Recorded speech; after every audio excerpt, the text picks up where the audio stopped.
Hey everyone, in this quick introductory tutorial, you'll learn the basics of the Character Creator UI and how you can easily navigate this program. Let's start with a quick overview of the user interface. When you open up Character Creator, you'll have a 3D viewport in the middle of your screen that will display your character, as well as general work panels on the left and right that you can customize with various different tools. All of your content can be found in the Content Manager panel, and if you want to apply anything to your 3D viewport, you can either double-click on it or click and drag. Here I'm dragging in this project file to open it up.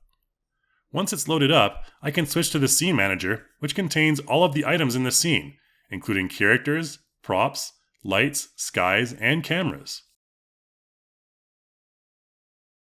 You can select items directly from the Scene Manager, or also by double-clicking on them in the viewport.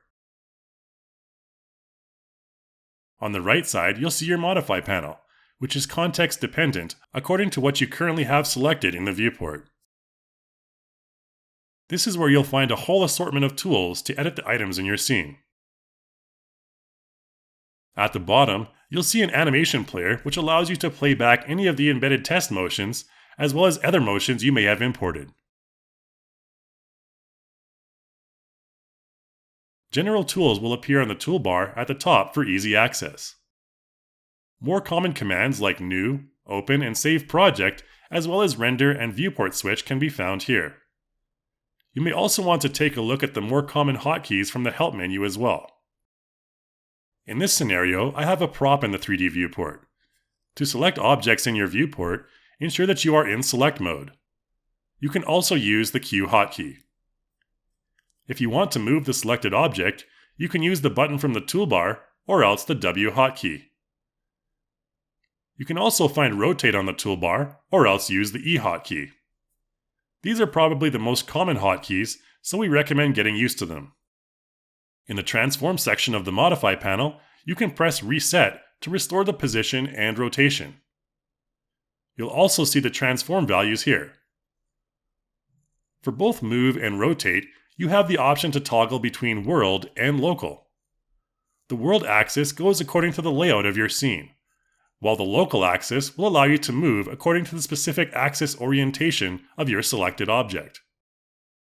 For Rotate, it is called Parent instead of World. World and Parent will always be according to your scene root orientation. Again, you can press Reset to restore the default transform data. When you are using the Move tools, you can also hold the Control key and click and drag to create a duplicate of the item you have selected.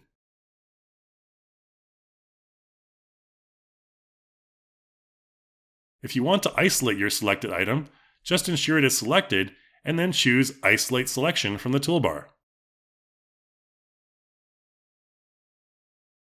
You can also use the Scale or the R hotkey to adjust the size scale of your item. If you want to restore all of the other objects to the scene, then simply toggle the Isolate Selection option off. Let's take a brief look at camera navigation in the 3D viewport. On the toolbar, you'll find Zoom, Pan, and Orbit buttons. Holding Alt while left-clicking and dragging will also pan, and holding Alt while right-clicking and dragging will orbit. Zoom can also be achieved via the mouse wheel.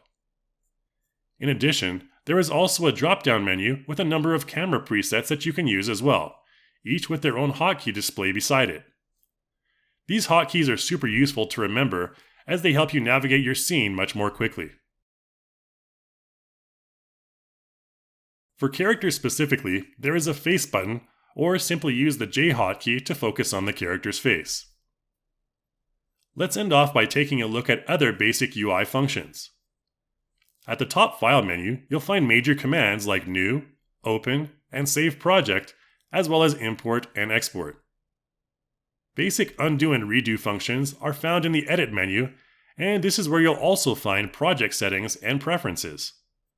Once you have them enabled, you can click and drag to dock them along with your other panels at the sides of your viewport. You'll also find various other tools and options under the Create, Character, Modify, and Mesh menus, and you can render a video or image from the Render menu. We explore all of this functionality in a lot more detail in other tutorials, which you can find on our Relosing Courses page. You can also find view switching options from the top view menu, and if there's ever a panel or tool that you can't find on your current view, you'll be able to toggle it from the Windows menu, which also has various hotkeys. You can also customize the appearance of your toolbar from there as well. There are also a few different Workspace presets which can be found under Workspace, each with its own focus on a specific workflow. You can also manually click and drag any of these work panels to other areas of your screen and dock them in other ways, and click and drag at the edge of your viewport to change the size of the main view. If you find that you've customized a workspace that you like in particular, you can also save it. Finally, your plugins and Python scripts can also be accessed from their respective menus at the top, and you'll be able to find a ton of other helpful resources in the Help menu. That's about it for this quick introductory tutorial to the basics of UI and navigation. Be sure to explore the plethora of videos we have available on our Relosing Courses page to help you on your character creator journey. Thanks for watching, and I'll see you in the next video.